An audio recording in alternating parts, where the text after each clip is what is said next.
Olá, amigos da TV Web Luz, é um prazer estar aqui com vocês. Hoje eu tenho aqui comigo a minha amiga Gabriela Cunha Ferraz. Tudo bem, Gabi? Tudo bom, Marcelo. Grande defensora dos direitos humanos, uma pessoa fantástica, brigadora, né?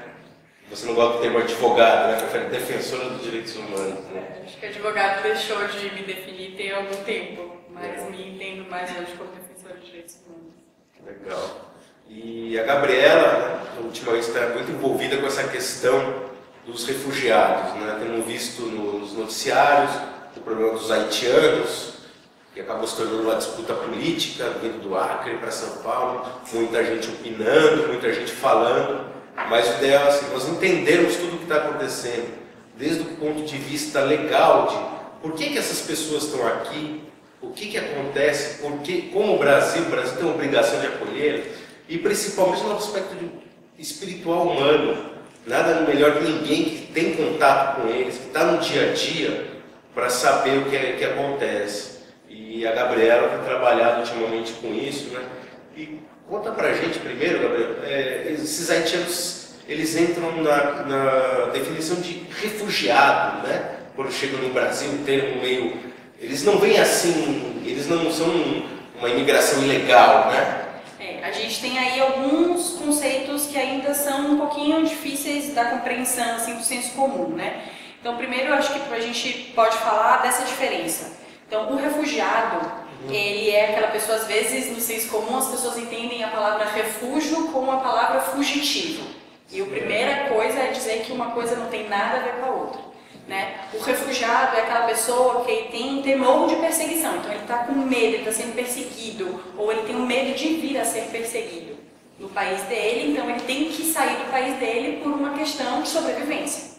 Né? Então a gente tem aí pessoas que são perseguidas em razão da nacionalidade, em razão da etnia, da religião, da opinião política manifestada, né, do grupo social de pertencimento, e aí essa pessoa, em razão dessa condição particular, ela precisa fugir e buscar abrigo num outro país. O haitiano entra dentro de um critério que a sociedade civil hoje, a gente se coloca numa posição de defender o estatuto do refúgio ambiental. Tá? Refúgio ambiental?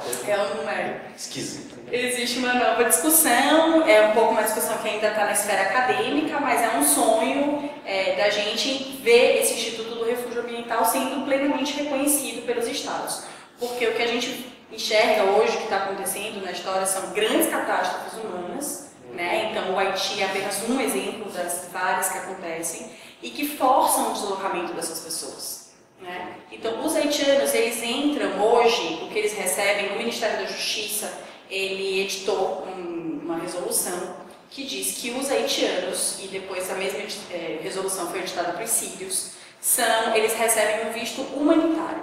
Visto humanitário. Então essas pessoas entram com esse visto humanitário, mas que na prática, no papel, nada mais é do que um visto de turismo. Ah, é?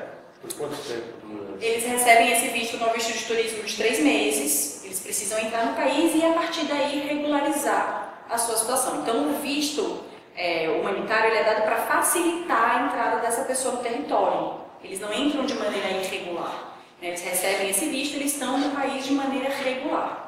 Mas por que o Acre, né? Porque o Acre. Porque todo mundo pergunta. E a situação que acontece, o Equador é um país na América do Sul que não precisa de visto para entrada.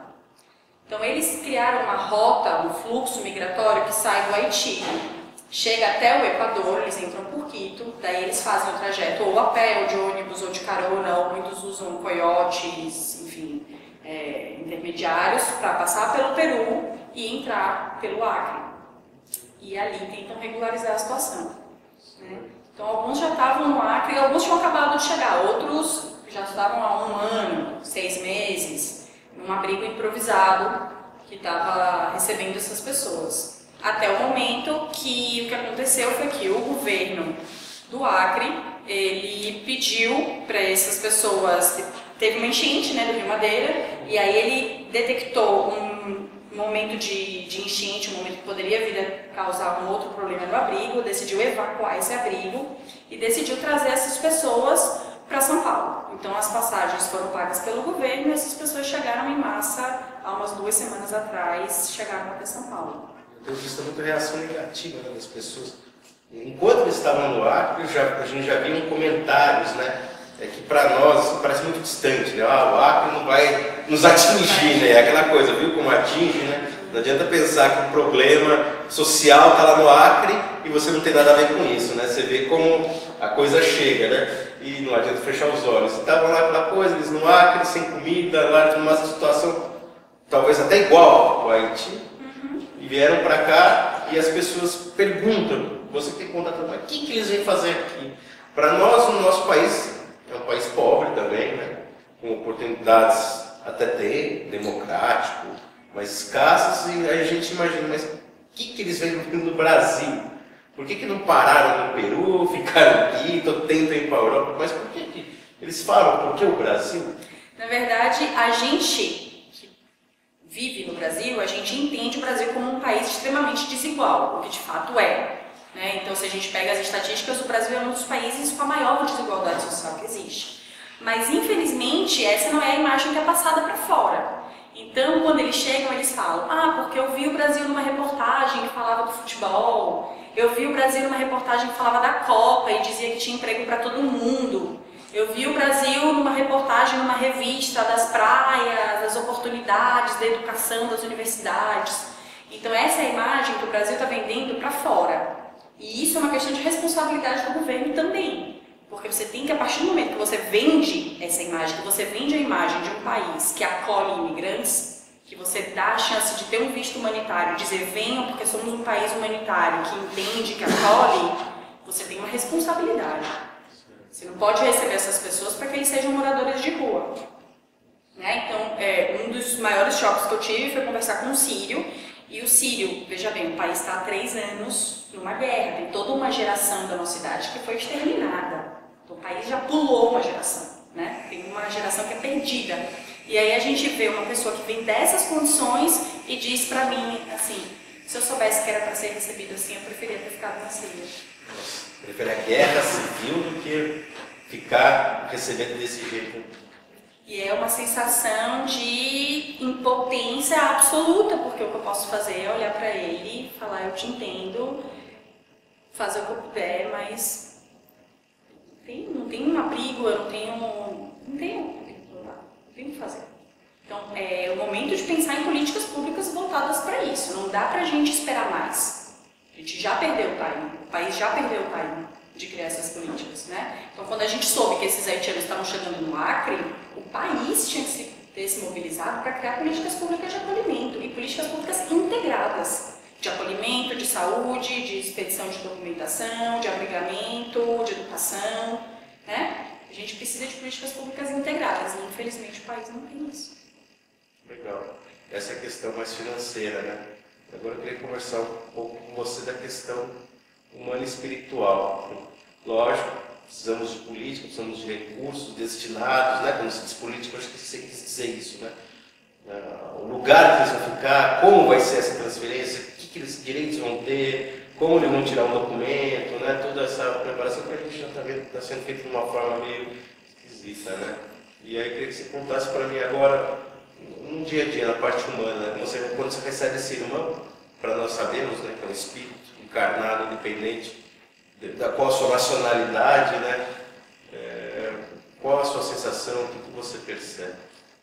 A gente tem um advogado que trabalha com a gente e ele fala, minha vontade é responder para o Ministério da Justiça. O Ministério da Justiça pergunta, mas isso não está fundamentado na lei? Não, está fundamentado na lei do amor.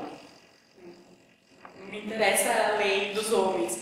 Então, o que é um pouco chocante, porque, querendo ou não, do governo, a gente espera um pouco que existam algumas políticas equivocadas. Mas o mais chocante é entender que nós não estamos preparados para aceitar o outro. Isso é uma parte que precisa ser refletida muito profundamente pela sociedade. Então, infelizmente, eu sou baiana, né? Então eu venho de uma cidade onde 87% da população baiana é negra. Mas aqui em São Paulo a diferença é gritante. É gritante. Então, quando a gente fala de um refugiado africano, é uma coisa.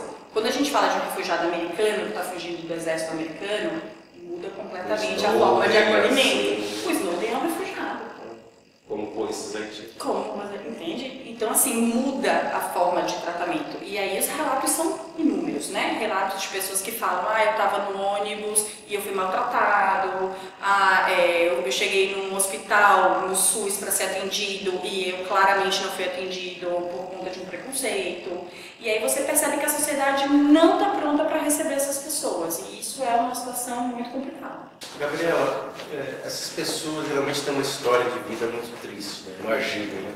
Só que você, além de já perder a sua pátria, você ter obrigado a sair da sua casa, da sua nação, você chega num país que também já não é muito acolhedor no sentido financeiro, vamos dizer assim, né? E tudo assustado, veio com uma imagem, como você disse, negativa, já positiva, imaginando que encontrar aqui o samba carnaval é só alegria, né?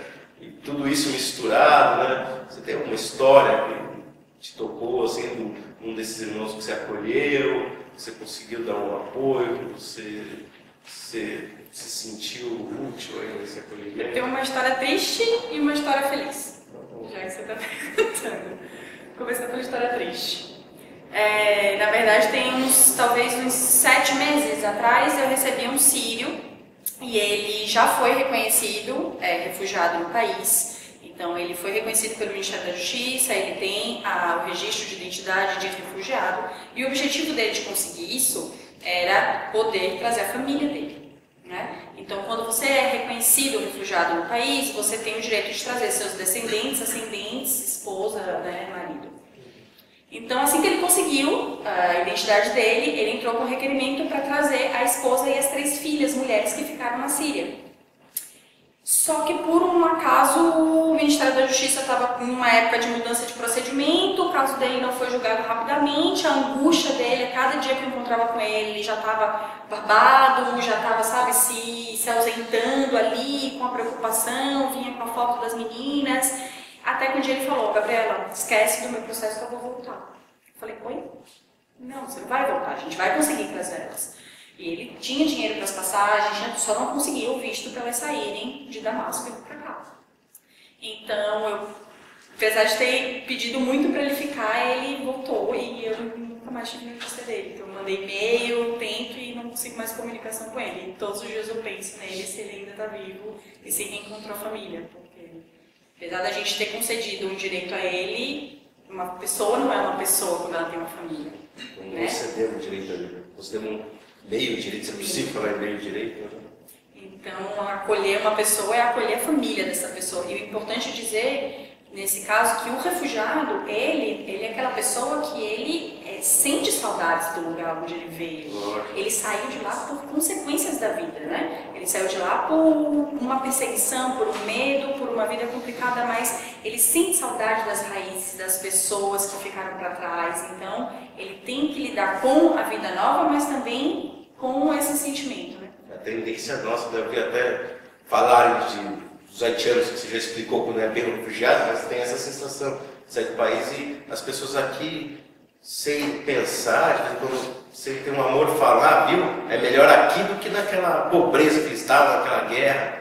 Mas é a terra deles, né? A sua terra, o seu lar. E é importante tirar esse estigma de que todo refugiado ou migrante é uma pessoa que estava morrendo de fome e que precisa vir para cá para trabalhar.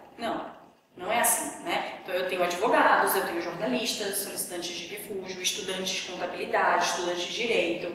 Então são pessoas que tiveram a vida interrompida, acho que essa é a palavra. Você vive a sua vida como se nós estivéssemos vivendo aqui normal, trabalhando, voltando para casa com a sua família e acontece um evento no país onde a sua vida, a sua convivência se torna insustentável.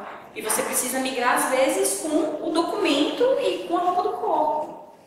As pessoas fogem, as pessoas enfrentam viagens de navio clandestino da África para cá, sem saber, são 7 dias, 7 noites dentro de um navio escuro, você chega numa terra e eles falam assim, então eu cheguei e percebi que só tinha pessoas brancas, aí eu descobri que eu não estava mais na África. E aí eu tentava me comunicar e as pessoas não falavam a minha língua, e eu tinha dificuldade, aí eu dormi perto do porto, até que alguém me acolheu e me pagou uma passagem para vir para São Paulo. Muitas histórias. Muitas. E a Feliz é boa. A Feliz é boa. A Feliz, existe uma casa de acolhida das Irmãs Palotinas que acolhe mulheres. eu estava num sábado lá com uma mulher congolesa, tem 2 filhinhos, uma graça, pequenos, e a gente estava conversando muito, falando sobre vários assuntos, e ela começou a falar do marido dela, né? Que ela sentia muita falta dele, porque no momento que a guerra chegou na cidade dela, quando grupos armados atacaram o vilarejo dela, é um pouco a ideia de salvo-escape dela. Então ela agarrou os filhos e fugiu para dentro de uma floresta e se perdeu do marido. Então desde esse dia ela nunca mais teve notícia do marido. Né? Então ela andou dias e noites com as crianças sozinha até conseguir uma outra cidade, até conseguir uma carona, até chegar num porto para pegar um navio para chegar no Brasil. Essa é a história. E conversamos sobre isso no sábado, voltei para casa, dormi, passou sábado, domingo, segunda, terça-feira. Ela chega lá no centro de acolhida para um atendimento com um assistente social, mas até então era um atendimento de assistência social mesmo, de fraldas, de leite, de conversas outras.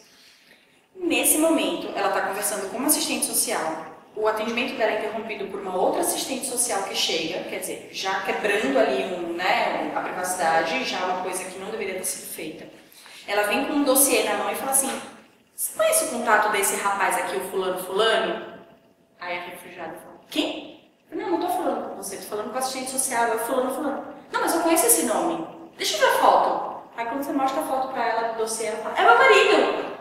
Fala, oi? É meu marido, ele tá aqui? Tá. Tipo, a gente ligou pra ele estava numa casa de abrigo, a gente marcou o encontro dos dois, eles foram, se encontraram, e assim, eles podiam ter fugido para qualquer lugar do mundo, os dois fugiram para o mesmo país e chegaram na mesma cidade, se reencontraram. E isso aconteceu a gente já fez 3 reencontros desses, de pessoas que se perderam durante conflitos e se reencontraram na mesma cidade. Então, Que bacana. muito lindo. Isso compensa. Uma história de amor, né, dentro de tantos problemas, né? E eu sei que esse pessoal, embora o nosso governo não tenha recursos para ajudar todo mundo, nem nós mesmos, né? Então esses trabalhos precisam muito de doações, né, caridades, quem quiser contribuir, como é que pode ajudar? Na verdade, a acolhida dos haitianos mostrou uma maneira muito bonita, né? Apesar da gente ser um país com uma xenofobia ainda muito considerável, a gente precisa de uma reflexão muito forte, a gente precisa de essa igualdade saia do papel e se torne uma igualdade fática. Mas, além disso, nessa acolhida dos haitianos aconteceu um movimento muito bonito que foi a sociedade civil se mexer. Então, as pessoas indo, fazendo doações de roupa, as pessoas chegavam lá com caixas de leite, com litros de água, as pessoas se manifestaram para se disponibilizar para fazer comida, cozinhar. Então, assim, teve um movimento de amor também que foi muito bonito, precisa ser dito, né?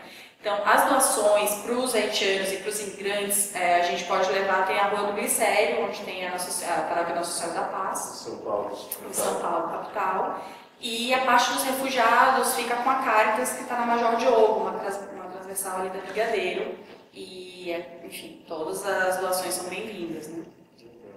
Interessante isso, quer dizer, pelo menos sentir um pouco de amor, né? Acho que alguém que viu na TV, ouviu no rádio, que um monte de haitianos estavam chegando nesse lugar, foram por espontânea vontade, sem nenhuma propaganda disso, pedindo, foram entregar alimentos, né, colher. E quem não podia, às vezes, porque não tinha um recurso material para ajudar, muita gente foi de voluntário para tentar fazer tradução, para tentar organizar, servir comida. Então, assim, existia um movimento que foi um movimento de solidariedade bonito. Nós, brasileiros, de vez em quando, reclamamos, vimos na TV que fomos maltratados na Espanha, que não deixaram entrar, e ficamos tão indignados com isso, né? E de repente a gente está fazendo a mesma coisa e não percebe, né? Então, acolhendo, acho que o nosso objetivo é igual coração de mãe, né? Isso. Cabe mais não tem recurso, mas são brasileiros, e importante receber com amor, né? Isso. E são irmãos que precisam, né? Então esse é o momento. Eu acho que essa é a verdadeira lei da caridade, né? A gente fazer a caridade não para quem nos faz bem. A gente fazer a caridade porque tem alguém que precisa. Né? Então, olhar para essa pessoa como alguém que precisa da gente, que uma pessoa que está longe do seu país, longe das suas histórias e precisa de amor. Agradeço muito você, viu? Obrigada a vocês. Com essas histórias interessantes, por deixar a gente mais perto do problema, né? Acho que Isso ajudou todos nós a entender um pouquinho, a refletir, quando tiver uma discussão com alguém, uma conversa, ter argumentos agora novos, para tomar uma posição um pouco diferente, né? O que a gente pode fazer, o que é bom. Mas obrigado, viu? Obrigada a vocês, espero ter contribuído. Contribuímos bastante. E hoje agradecemos aqui a todos vocês que nos acompanharam nessa gostosa entrevista. E até o próximo programa. Obrigado.